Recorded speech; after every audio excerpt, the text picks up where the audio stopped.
Kita belajar membersihkan hati. Hati siapa? Hatiku, bukan hati dia. Hatiku yang boleh dibersihkan. Bukan hatinya si fulan, tapi hatiku. Aku yang punya hati. Kita sudah belajar mengenal kesombongan yang menjerumuskan iblis. Kesombongan yang menjerumuskan iblis, biarpun katanya punya ilmu, katanya ahli ibadah, pun akhirnya tersungkur dalam kehinaan. Itu iblis.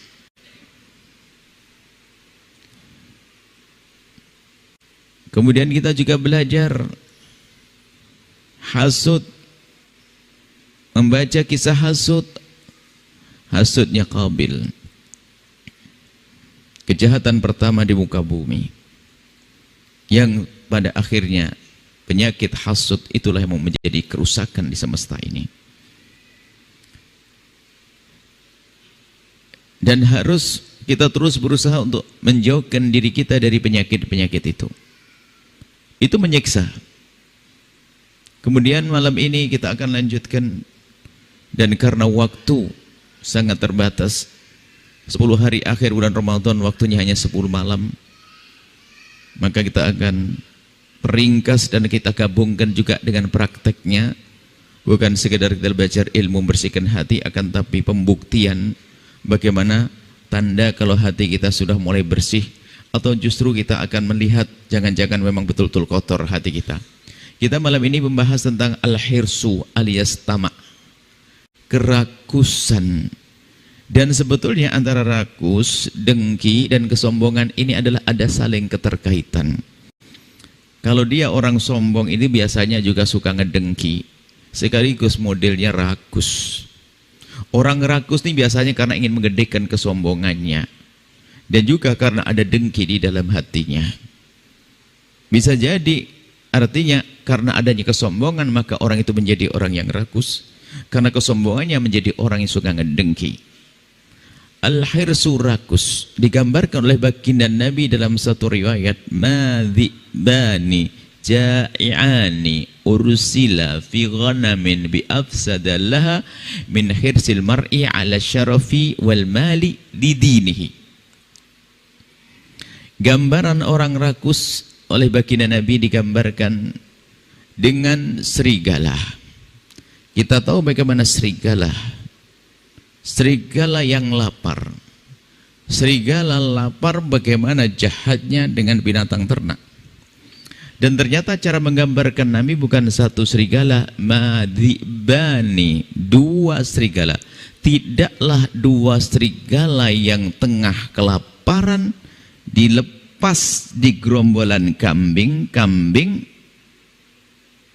biafsadalah, bukanlah itu lebih merusak dibanding rakusnya seseorang kepada dunia dan tahta terhadap agamanya. Jadi gambarannya begini, ada orang rakus kepada dunia dan rakus kepada tahta, maka kerakusan kepada dunia dan tahta akan merusak agamanya. Kemudian di situ ada 2 serigala. Serigala itu satu saja kalau lapar bagaimana dia, seramnya dia kepada binatang ternak. 1 serigala, tapi ini bukan 1 serigala, 2 serigala. Model serigala, lihat, kalau berdua serigala ini semacam bersaing, padahal dia lagi mencerengkeram mangsa. Ngelihat temannya itu, atau teman bisa jadi lawan kalau sama-sama lapar. Kalau sama-sama yang jadi teman, tapi kalau sama-sama lapar jadi lawan. Ngelihat temannya lagi menerkam kambing, nggak terima dia juga merebut lagi, terus begitu. Hancur itu ternak dengan 2 serigala. Kalau 1 serigala mungkin menerkam 1 kambing, dimakan, selesai. Tapi ngelihat dia lagi makan begini, lagi menerkam kambing, tak taunya ngelihat temannya menerkam, nggak terima dia, berebut, terus hancur itu kambing gara-gara 2 serigala lapar. Serigala saja seram, lapar 2 berebut. Bagaimana? Serem di atas serem di atas serem. Itu ternyata nggak ada apa-apanya dibanding dengan seramnya manusia yang rakus kepada kekayaan dan kepada tahta. Rakus kepada kekayaan dunia dan tahta, merusak kepada agamanya. Dua serigala merusak binatang ternak. Tapi ternyata orang rakus itu lebih merusak kepada agamanya dibanding modelnya serigala merusak kepada binatang ternak. Artinya apa?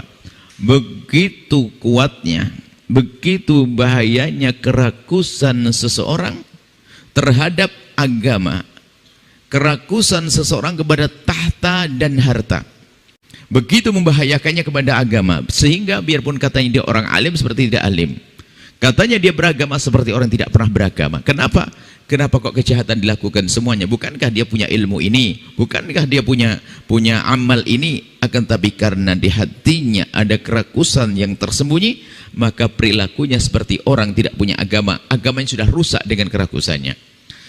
Kita perlu merenung sejenak, apa sih yang dimaksud rakus kepada tahta, rakus kepada dunia? Antara tahta dengan dua itu ada saling keterkaitan, sehingga orang rela membeli tahta, korban untuk dunianya. Tapi untuk apa tahta? Kembali untuk mencari dunia. Gak ada orang membeli tahta sampai keluar duit banyak miliaran untuk mengambil tahta, kecuali untuk mengambil dunia kembali. Jadi urusannya sama, dunia dengan tahta, tahta dengan dunia. Sehingga mungkin ada orang yang jadi sesuatu, dia berbayar dengan nilai yang sangat besar, tujuannya pun pada akhirnya untuk mengembalikan hartanya, dunia. Nah, itulah cinta dunia, berputar-putar antara tahta dan dunia, dunia dan tahta. Dengan tahta dia bisa mengambil dunia sebanyak-banyaknya, maka dengan dunia pun dia bisa membeli tahta. Maunya begitu. Sehingga apa? Dia tidak peduli tentang kebaikan-kebaikan. Yang penting tahtaku dan yang penting hartaku. Nah, sekarang bagaimana mengetahui kalau orang itu rakus? Rakus itu kan sebetulnya kalau dalam bahasa hikmah yang pernah disampaikan adalah kefakiran tersembunyi. Biarpun katanya hartanya melimpah, tapi dia masih seperti orang fakir. Digambarkan oleh baginda Nabi, orang rakus itu kalaupun diberi satu lembah emas, dia minta lembah yang kedua. Diberi emas di lembah yang kedua, dia minta yang ketiga. Sampai kapan? Sampai masuk ke mulutnya tanah baru diam. Itu si rakus. Dan orang rakus akan terus merasakan kefakiran di dalam dirinya. Dan dia tidak akan menemukan kepuasan. Dan tidak bisa mensyukuri nikmat. Yang ada hanya kurang dan kurang dan kurang. Dia sudah bisa beli rumah, membangun rumah yang bagus, megah. Kemudian lihat tetangga yang bangun lebih megah lagi. Karena ada bibit sombong kemarin yang belum dihapus. Akhirnya muncul kedengkian di dalam hatinya, kemudian kerakusan, maka pun dia akhirnya berjuang mengumpulkan dunia dengan bermacam cara untuk bisa membangun rumah lebih gede dari rumah tetangganya. Itu kerakusan yang tersembunyi. Sehingga kejahatan-kejahatan dilakukan bagi orang-orang rakus ini. Akan tapi begitu sebaliknya, orang yang diberi oleh Allah sifat qanaah, mudah mensyukuri karunia Allah, dia adalah orang kaya hati, dan kaya hati kaya sebelum kaya. Sehingga dikatakan Imam Syafi'i, wa anta wa malikud dunya sawa. Kalau seandainya hatimu telah dipenuhi dengan sifat gona'ah, punya qalbun gonu, punya hati yang gona'ah, mudah bersyukur atas karunia, maka engkau dengan raja dunia itu sama. Artinya apa? Hatinya tenang, seperti memiliki dunia seisinya. Hatinya tenang, tidak sibuk dengan mengejar kerakusannya, tidak sibuk menuruti kerakusannya. Tapi kalau sudah rakus, lihat nanti macam-macam, bukan topik rumah saja, nanti berkembang tentang jam tangan merek apa, cincin macam apa, kemudian mobil merek apa, dan seterusnya dan seterusnya. Terus berantai ini semuanya. Tujuannya adalah juga untuk menggedekan yang kemarin yang sudah kita hapus, kesombongan. Belum lagi nanti kejahatan-kejahatan, kerakusan itu nanti akan kemana-mana. Dan insya Allah akan kita bahas buah daripada kerakusan pada akhir kesempatan ini. Kita gambarkan dulu lalu bagaimana untuk memahami kalau orang ini rakus atau tidak rakus. Ini orang bekerja mencari uang, mencari harta, tapi dia bukan orang rakus. Yang satu lagi bekerja mencari uang tapi rakus. Mana yang membedakan? Wong sama-sama berangkat ke kantor, berangkat ke pabriknya. Ini berangkat ke kantor, berangkat ke pabriknya. Dan ketahuilah bahwa Islam tidak menyuruh hambanya adalah hamba yang merepotkan orang lain. Tetap Islam harus menjadi orang kuat. Islam menjadikan orang harus menjadi orang kuat dalam segala hal. Kuat fisik, kuat ekonomi juga. Jadi mencari dunia bukan sesuatu yang dilarang dalam Islam. Boleh seseorang menjadi orang paling kaya di negeri ini, di kota ini, boleh. Akan tapi bagaimana cara meraih kekayaan dan untuk apa kekayaan itu yang menjadikan orang itu rakus atau tidak rakus.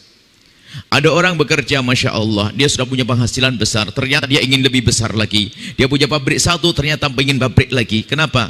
Tujuannya adalah apa kira-kira? Jika ternyata orang ini tujuannya adalah baik, maka dia bukan orang rakus. Ternyata yang dipikirannya adalah saya ingin mengangkat umat, saya ingin mengangkat orang fakir, saya ingin berbagi, saya ingin bangun masjid, saya ingin bangun pesantren, saya ingin berbuat baik dengan kekayaan saya. Kebetulan Allah memberikan kepadaku kemampuan berbisnis, maka aku harus berbisnis sehebat-hebatnya.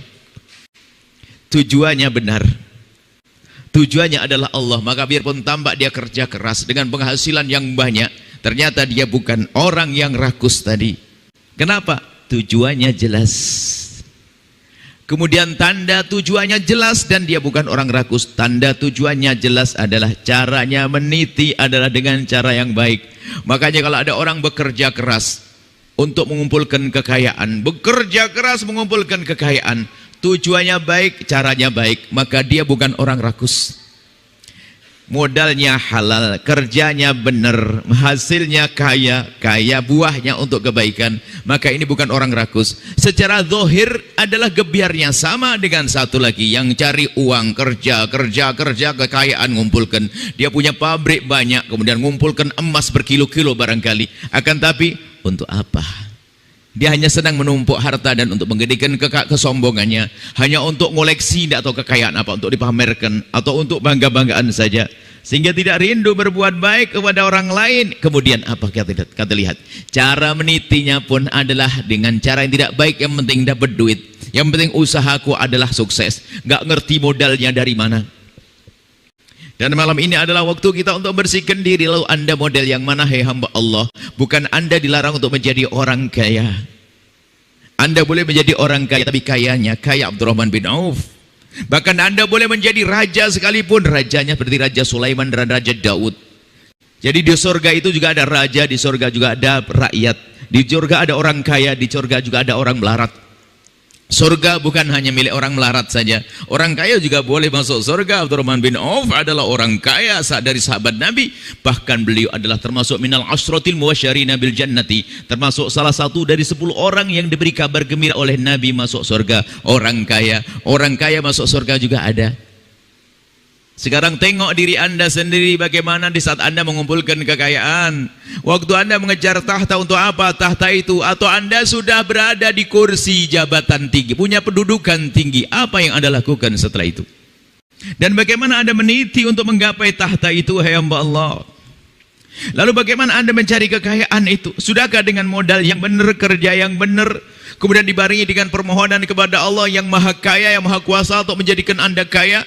Jika cara anda meniti kemuliaan, meniti kekayaan, meniti tahta itu adalah dengan cara yang benar, maka kemudian tujuannya benar, dan setelah terbukti anda kaya, anda buktikan cita-cita anda, maka anda bukanlah orang tamak. Biarpun tampak setiap hari anda pakai di atas mobil mewah, rumah megah, harta melimpah, akan tapi anda bukan orang tamak. Kenapa? Waktu anda mencari kekayaan dengan cara yang benar, halal, kemudian setelah anda menjadi orang kaya, kalau ada orang bicara tentang pembangunan masjid besar di kota ini, anda punya sumbangsih. Pembangunan pesantren di sana, anda punya sumbangsih. Santunan fakir miskin yatim piatu, anda punya sumbangsih. Luar biasa. Seperti anda ada program kebaikan di masyarakat, anda punya sumbangsih. Luar biasa. Biarpun katanya anda harta melimpah, anda bukan orang tamak. Tengok diri anda hari ini, tidak usah nengok orang lain.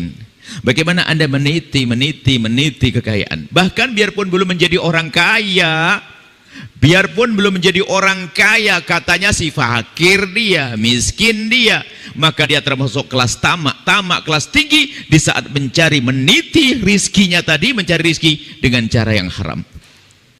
biarpun belum punya harta melimpah, biarpun punya ada kekayaan, sudah fakir dia, setiap hari ngutang, makan susah dan sebagainya. Ternyata waktu mencari rizki tidak pernah peduli halal haram, dia adalah tamak. Hanya kebetulan nasibnya masih fakir. Kalau jadi kaya akan tampak kalau dia orang rakus dan orang jahat ya.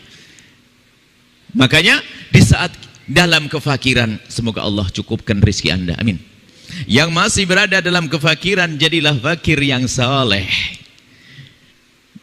Jangan sampai hanya untuk mendapatkan 1 juta rupiah, 600 rupiah, meninggalkan salat, membuka aurat, melanggar Allah. Biarpun masih fakir, ternyata kelas tinggi tamaknya. Karena keridhaan Allah dijual dengan rupiah tadi. Tetap haram nggak boleh. Dan ingat, tujuan sebaik apapun jika dititi dengan cara yang tidak benar gak akan sampai kepada tujuan. Bangun masjid itu bagus, bangun masjid. Wudhu itu bagus, wudhu. Tapi kalau wudhu pakai air kencing gak akan bisa suci sampai kapanpun. Bangun masjid itu bagus, tapi kalau gerakkan anak-anak muda untuk ngerampok biar cepat jadi masjid, gak benar, tetap gak benar. Maka lihat, sekarang tengok diri Anda agar Anda tidak tergolong orang rakus. Rizki sudah dijatah oleh Allah. Maka dalam akidah kita, haram pun rizki, cuman rizki yang jelek. Makanya titi rizki Anda. Ibaratnya begini loh, Anda sudah dikasih jatah, itu loh hartamu, 1 miliar, 100 juta, atau berapa itu hartamu. Tinggal Anda mengambilnya lewat jalur kanan atau jalur kiri. Jatahmu sudah ada. Gak akan pindah ke orang lain, cuman bedanya kalau jalur kanan harta bersih mengantarkan ke surga, ambil jalur kiri ya itu jatahnya. Makanya ada ahli surga kaya, ada ahli surga, ahli neraka kaya. Jadi kalau kita meniti dengan cara yang benar, terus dengan Allah dan Rasulnya, dengan syariatnya, Anda pun tetap sampai kepada tujuan itu karena sudah jatah Anda. Cuman bedanya Anda mengambilnya dengan cara yang benar.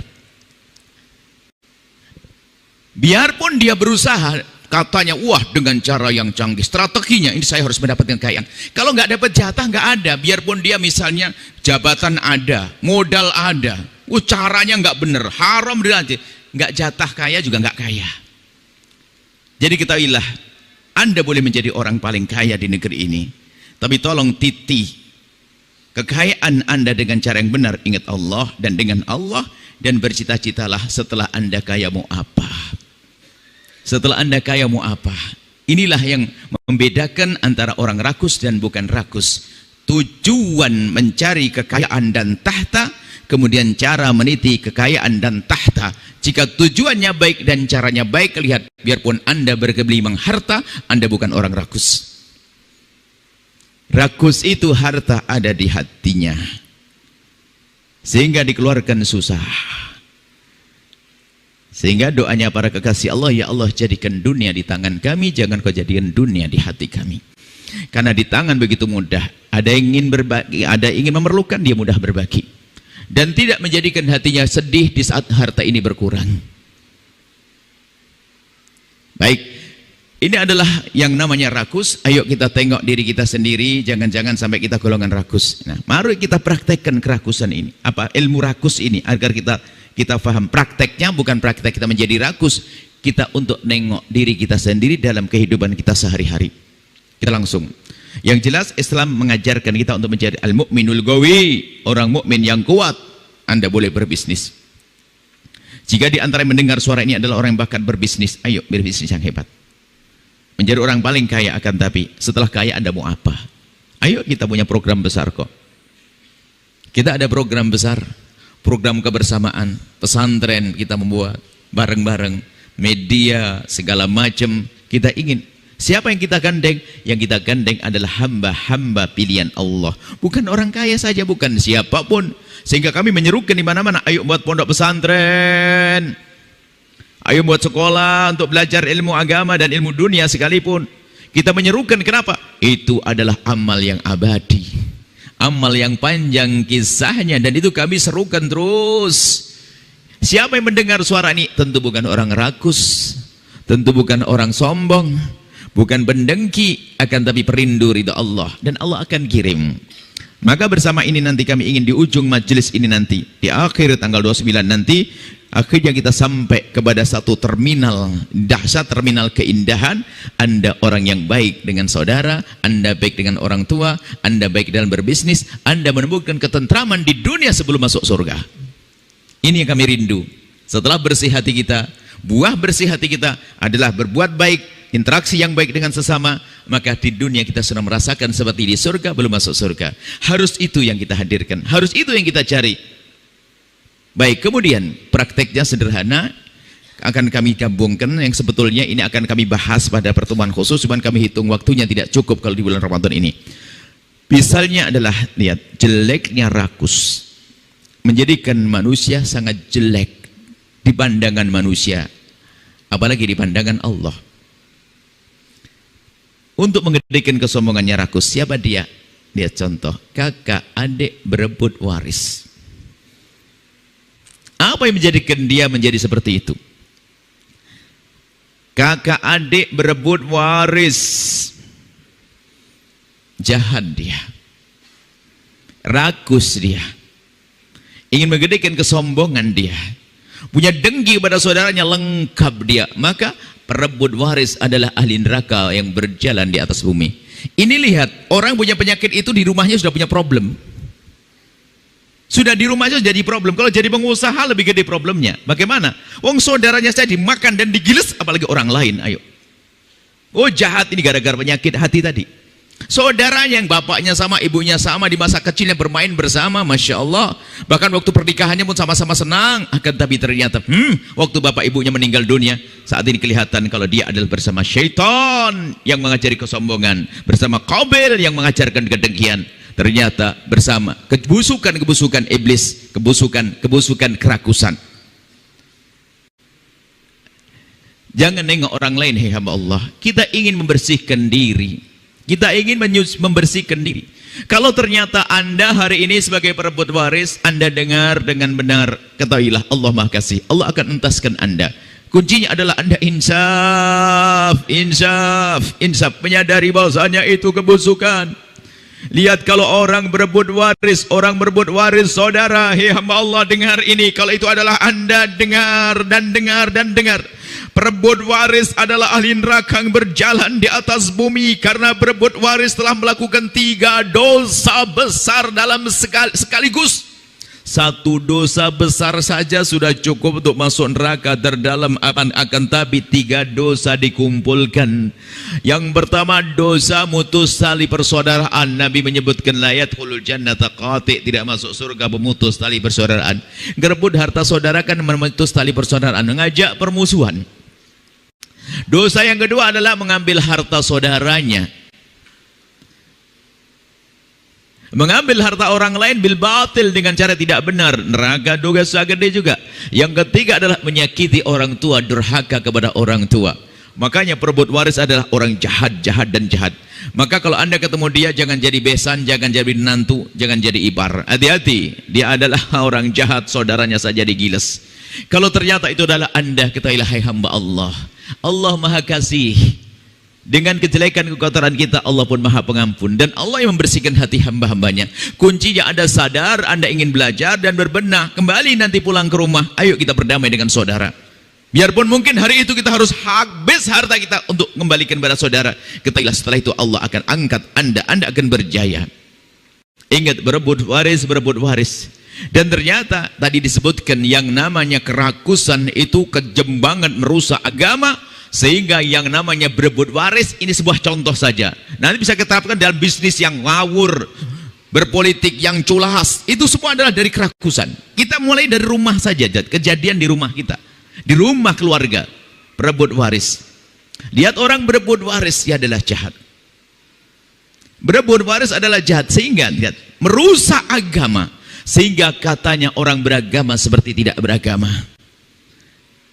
Orang beragama seperti tidak beragama. Dia kata ilmu fikih, bahkan mungkin dia belajar ilmu tasawuf, ngajar kitab Ihya Ulumuddin. Ternyata apa? Dia belum beres rebutan waris. Sehingga yang namanya rebutan waris ini adalah yang gede syaitannya, yang gede adalah kerakusannya, yang gede kesombongannya. bukan hartanya. Sehingga yang namanya rebutan waris, bisa saja orang kaya raya rebutan waris, ternyata bukan hanya orang kaya. Hei hamba Allah, jangan Anda berkata, iya di rumahku kan tidak ada apa-apa, orang tuaku melarat, nggak gila rebutan waris. Jangan ngentengin. Iblis mengintai hati kita, kesombongan bisa saja nempel di hati kita. Biarpun itu orang fakir, nyungsep, rebutan tikar robek sama meja patah kaki, yang penting masuk neraka jahanam. Nggak pandang, jangan mengatakan Anda fakir lalu tidak berebut waris. Rebutan waris, gara-gara piring dua saja berantem dia. Bukan hanya orang kaya yang berebut waris, yang kaya pun ternyata ya sama, padahal dia yang, bahkan yang kadang yang paling jahat dalam berebutan waris bukan orang yang fakir yang di antara mereka, yang paling sukses bisnisnya, yang paling jahat berebut waris, karena yang gede adalah setannya. Hati-hati. Sehingga yang namanya rebut waris bukan saja orang bodoh. Jangan dianggap yang berebut waris adalah orang bodoh. Yang alim pun rebutan waris. Kiai meninggal dunia, punya anak dua, ustadz muda, rebutan kantin pondok, koperasi apa kok toko pondok, sampai sekarang nggak beres-beres. Yang penting masuk neraka. Gayanya pakai imamah gede, pakai jubah berkibar, tapi ternyata di rumahnya rebutan pondok, nggak beres-beres, musuhan dengan saudaranya, musuhan dengan saudarinya. Karena apa? Yang penting aku harus masuk neraka terdalam. Hati-hati. Jadi yang namanya rebut waris adalah hati-hati. Dosanya yang gede adalah iblis, yang gede setannya. Tidak perlu Anda menengok orang lain. Tengok diri Anda sendiri. Anda punya masalah apa? Apakah Anda sebagai si kaya yang berebut waris tinggal berdamai nanti, si fakir berebut waris, atau Anda orang alim? Atau orang alim? Orang alim berebut waris, Masya Allah, na'udzubillah. Dan sebetulnya permasalahan dari mana itu? Dari hasud yang dibiarkan tadi, dari keragusan yang subur di hatinya untuk menggedekan kesombongannya, sehingga kadang tidak pengen adiknya itu adalah banyak tamunya. Saya mulai dari, kalau kemarin kita mulai dari kelas ustadz dulu kan, begitu kan? Ada teko skip sombongnya ustadz, rakusnya ustadz. Sekarang juga ini rebutan, tamunya pun jadi rebutan itu. Sehingga mungkin ada ustadz, anak kiai punya anak dua atau berapa, rumahnya itu kan di depan begitu. Ini yang paling belakang ini sudah masang dua orang untuk menjaga tamu yang ada datang, jangan boleh ke rumah adik, awas ya, jangan digiring ke sana, belok ke sini nanti. Ini ke rumah adik nanti, pisangnya masuk ke rumah adik nanti, rebutan pisang sama beras yang dibawa oleh jamaah. Ini jangan boleh masuk sana, harus ke sini dulu ya. Ini yang paling tua ya, dan kasih tahu mereka. Wah, subhanallah, sampai tamu mau datang saja di stop, nggak boleh ke rumah adiknya. Loh, ini model, hati-hati. Jadi gayanya ustadz, tapi ternyata dia dengan iblis tadi. Sehingga betul, yang gede setannya, maka jangan ngentengin urusan waris. Dan takutlah kepada Allah. Kalau Anda hari ini berebut waris, ketahuilah panas harta waris. Dimakan anak akan jadi setan itu anak. Dimakan istri jadi kurang ajar itu istri. Ini harta kotor. Sadarlah hai hamba Allah, jika memang Anda hari ini memang ada orang perebut waris, Anda beruntung. Anda didatangkan oleh Allah ke tempat ini. Dan Allah menjadikan kami mengucapkan kalimat ini. Seperti ada kesepakatan kebaikan yang tidak pernah kita rencanakan. Anda datang, kami berucap, setelah itu ahli surga semuanya. Harus insaf semuanya. Ingat, ini adalah masalah kekotoran hati. Itu sebetulnya babnya judulnya sama, rakus. Dia sudah punya kekayaan yang paling kaya, yang paling alim. Suatu ketika, lihat, suatu ketika ada orang datang berlima, mengadu tentang urusan waris. Maksudnya minta petunjuk agar pembagian, maksudnya biar dinasihati oleh kami. Rupanya di saat kami ingin menasihati, belum beberapa kalimat ngomong, rupanya salah satu mereka memang ada yang alim, mengiyakan dan dia mengeluarkan hadis dan ikut ngomong. Karena sudah ada yang alim seperti itu, maka kami sampaikan, insya Allah kalau sebuah keluarga ada yang berilmu begini, insya Allah aman. Tinggal didengar saja, nanti tinggal laksanakan. Bismillah. Kita bubarkan perkumpulan keluarga ini, pulang. Berlima. Ternyata setelah itu tiganya hilang, dua lagi balik lagi. Loh, kok balik lagi? Kenapa? Iya Bu ya, saudara kami berlanjut, kami balik ke sini sengaja ini mewakili dari saudara kami yang berempat. Kenapa? Mohon maaf Bu ya, tadi abang kami yang paling banyak ngomong tadi, yang paling pintar tadi Bu ya, justru dia yang paling suka jual-jualan, yang paling jahat, yang paling alim. Sehingga saudara kami yang dua ngelabui, nemeni abang pulang, kami disuruh balik ke sini jelaskan. Lihat, yang paling jahat, yang paling sok gayanya ustadz, yang paling jago zikir, bisa saja penghafal Qur'annya. Kenapa? Ditipu oleh iblis dengan kebaikannya tidak menjadi dia baik. Hati-hati.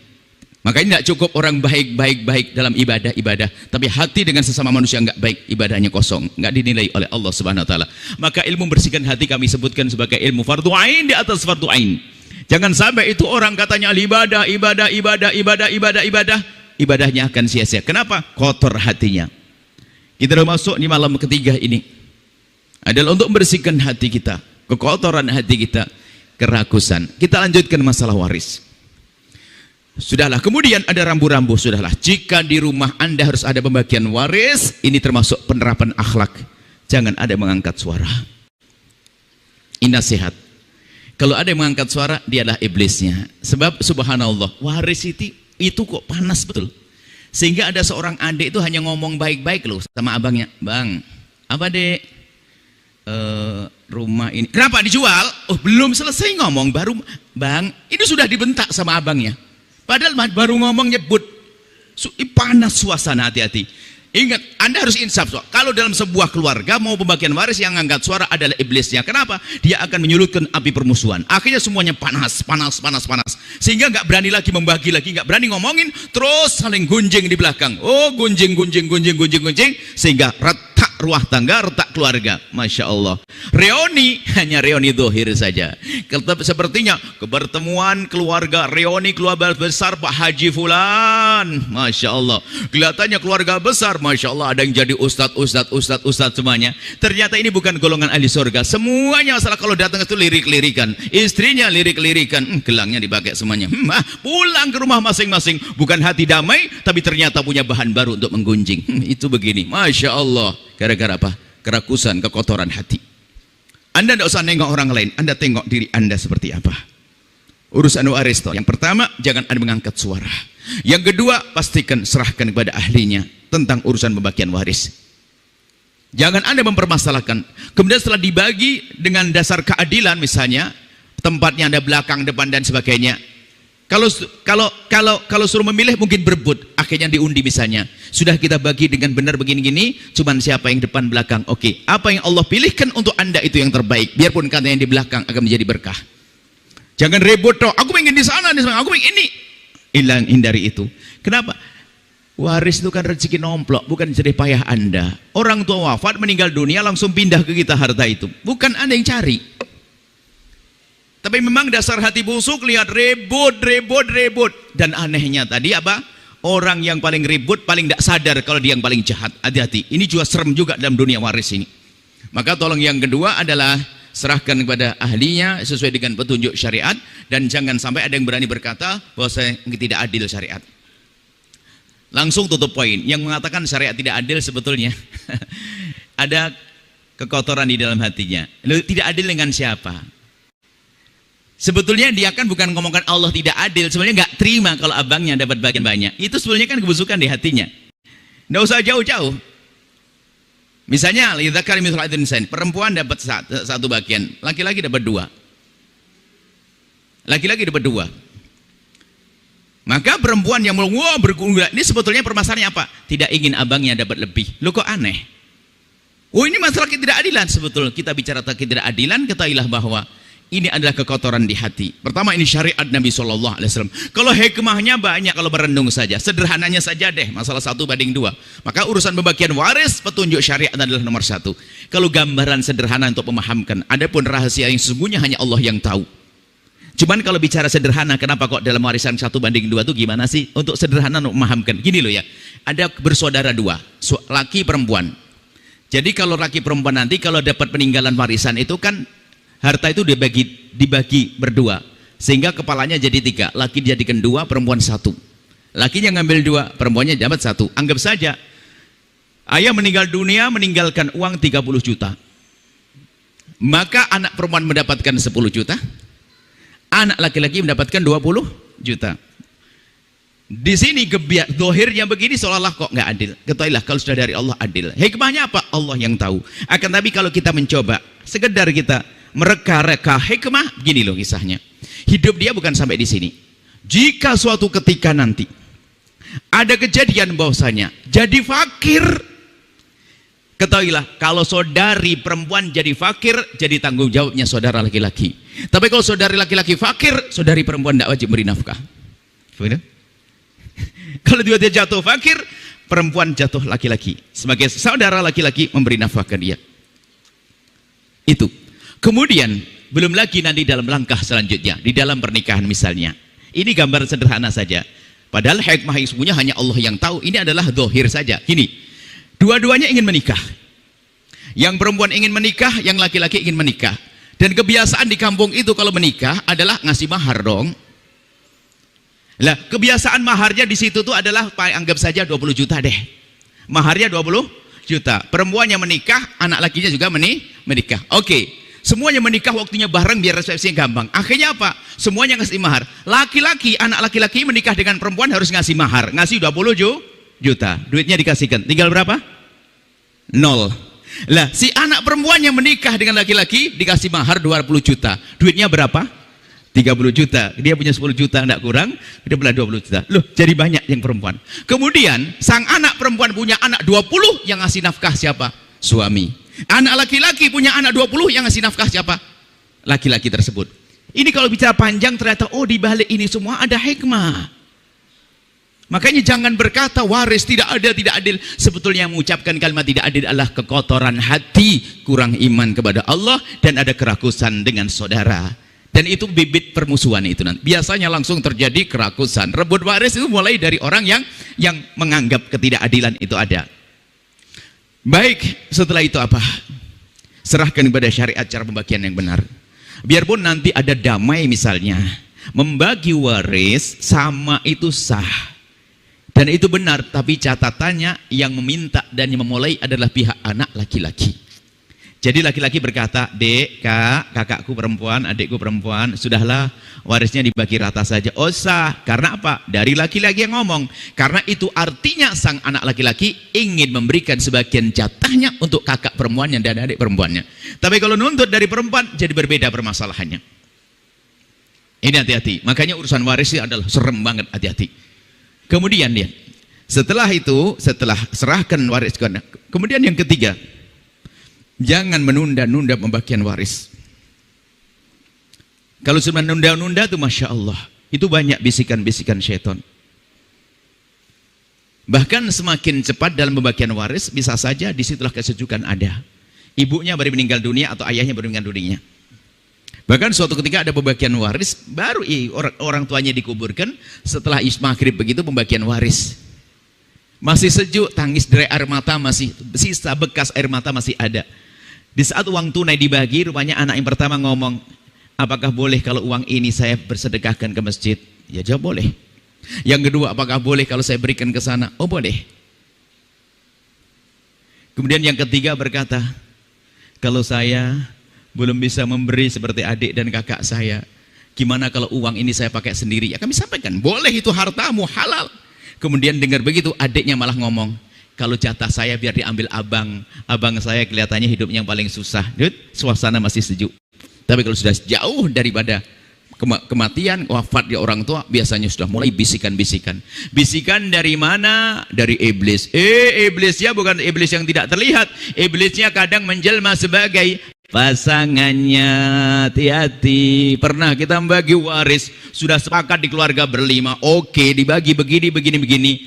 Semuanya bubar pulang setengah jam lagi, kemudian ada yang ngomong, "Buya, mohon pembagian warisnya dipending." Rupanya anak perempuan ini pulang ketemu iblis pakai kopiah putih di rumah, suaminya yang menghalangi. Hati-hati suamimu, istrimu. Maka kami ingatkan kepada anda semuanya, jika istrimu atau suamimu lagi membagi waris, pastikan abang jangan mengambil yang bukan miliknya abang. Jangan masukkan ke neraka.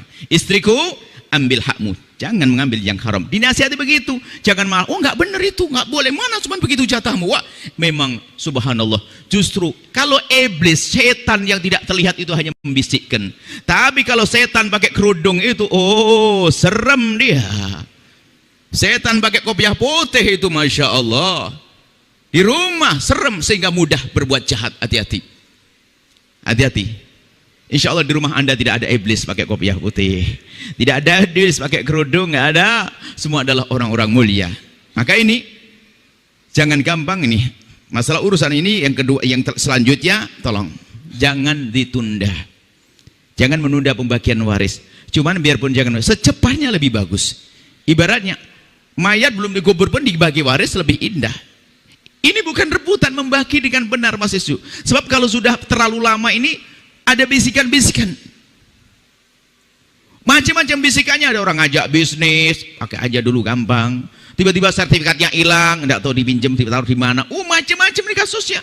Mau dijual nggak bisa. Kasus gara-gara tertunda kita dalam membagi waris. Sebaik-baik waris segera dibagi. Bukan setelah misalnya ayah meninggal dunia, kemudian dibagi waris setelah ibu meninggal dunia. Ditanya, kenapa tidak segera diwaris? Karena ibu masih hidup. Ini anak paling kurang ajar. Memangnya ibumu suruh cepat mati? Ibumu bisa lebih panjang umurnya dari dirimu. Jangan bilang, ibu masih ada maka jangan dibagi dulu. Ibumu suruh mati, suruh. Ini jahat, halus dia. Bagi, ibumu mendapatkan bagian, dirimu mendapat bagian. Yang bermasalah itu adalah kan itu bisikan-bisikan itu. Bisikan ada orang ngajak bisnis, kamu kan orang kaya, lah mohon banyak, ayo bisnis prospektif ini, ini terus bisnis. Belum lagi bisikan dari istri, bisikan dari suami dan seterusnya, Masya Allah. Bahkan istrinya semula orang baik solehah, cuman gara-gara satu kebutuhan sehingga mulai membisikkan ke suaminya. Sebelum mulai perempuan baik, kan ada peluang waris belum dibagi, mulai dia membisikkan, bisikan, ditumbangi oleh bisikan setan, sehingga suaminya pun menjadi berbuat salah kepada keluarganya. Na'udzubillah. Maka kemudian segera dibagi, jangan suka menunda-nunda. Sebuah tempat itu ternyata warisan sampai 4 keturunan belum dibagi, sehingga semua anak keturunan merasa memiliki itu. Padahal kalau dibagi hanya dapat mungkin 1 petak 1 meter, untuk kuburan aja nggak bisa. Cuman karena belum dibagi, semuanya merasa itu adalah hakku. Bahaya, menduga-duga. Sehingga apa? Sampai ada, Buya, boleh Buya ngomong apa saja di sini, asalkan jangan ngomong warisan. Ini tanah belum diberesi dari mbah saya yang keempat. Hanya kamu rumah aja di situ, tidak dibagi dengan jelas. Lalu di rumah siapa ini? Tempat siapa? Lihat. Alasannya nggak enak dibagi. Akhirnya apa? Menjadi ajang setan untuk bermain di keluarga tersebut. Nggak ada keindahan. Ini biasanya keluarga pesantren. Ini kan ada anaknya taruh situ, anaknya sini, nggak jelas wakafnya, nggak jelas miliknya, sehingga ujung-ujungnya ribut. Akhirnya senang bertepuk tangan. Ini pakai imamah masuk neraka kata setan. Dia dalam baca kitab Ihya Ulumuddin ahli neraka. Dia saudara, ceramah hebat tapi rebut waris. Hati-hati.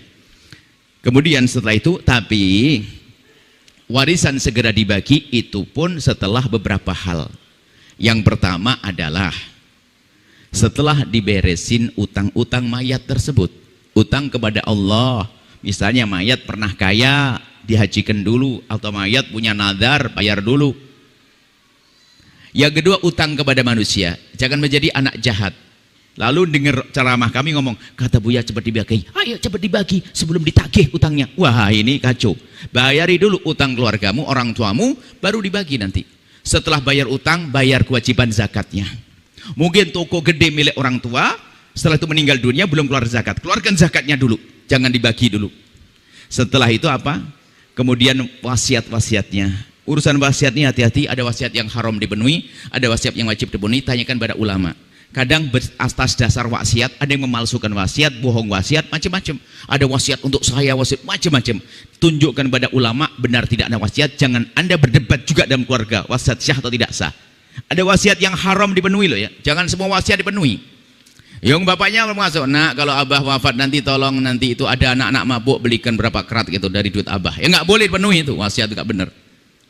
Ada wasiat yang haram dipenuhi, kurang lebihnya begitu. Kemudian setelah wasiat, biaya perawatan jenazah untuk fardu ain, perawatan jenazah, kafan dan sebagainya. Setelah beresin, itu semuanya baru bagi waris. Baik. Enteng bagi waris. Jadi ilmu pembagian waris itu tidak ada ilmu yang sejelas sepasti ilmu pembagian waris. Karena jelas hitung-hitungannya, ngerti rumusnya akan keluar hasilnya. Tapi ternyata membagi waris itu bukan ilmu warisnya yang susah adalah hati keinsyafannya. Ilmu waris sekarang ada praprogram, ini langsung keluar hasilnya.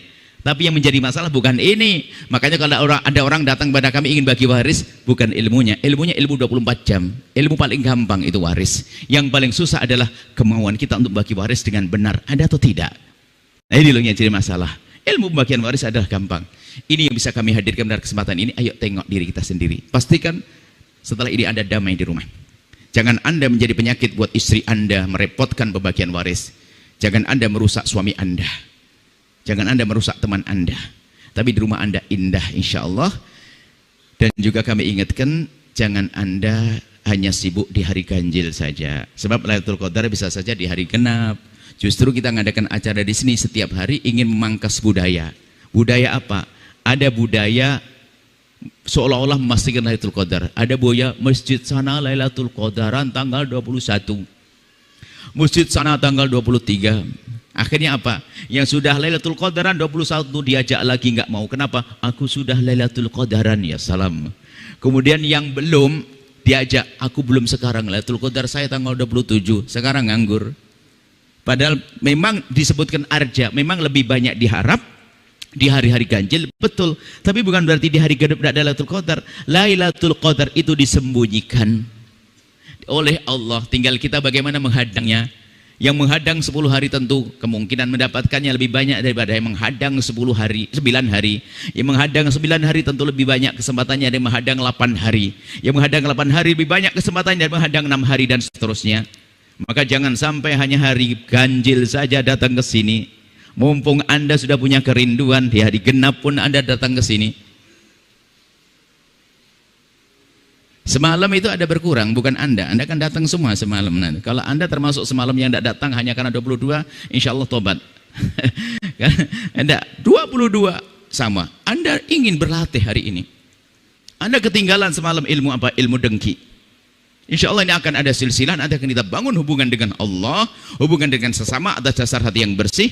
Inginnya apa? Kita keluar dari majelis ini di hari raya, betul-betul kita minal aidin wal faizin, bersih, baik kepada Allah dan baik kepada sesama manusia. Ini saja insya Allah. Nuhibbukum fillah. Wallahu a'lam bissawab.